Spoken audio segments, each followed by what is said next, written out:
ആദ്യം നമ്മൾ പഞ്ചസാര ലായനി ഉണ്ടാക്കിയെടുക്കണം. അതിന് വേണ്ടിയിട്ട് ഒരു പാനിൽ കുറച്ച് പഞ്ചസാര എടുത്തിട്ട് കുറച്ച് വെള്ളം ഒഴിച്ച് അതൊന്ന് ജസ്റ്റ് ഉരുക്കിയെടുക്കാം നമുക്ക്.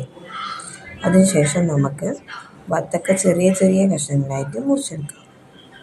ചെറിയ കഷ്ണങ്ങളാക്കിയിട്ട് മുറിച്ചിട്ട് നമുക്കതൊരു പാത്രത്തിലേക്ക് സെർവ് ചെയ്ത് വെക്കാം.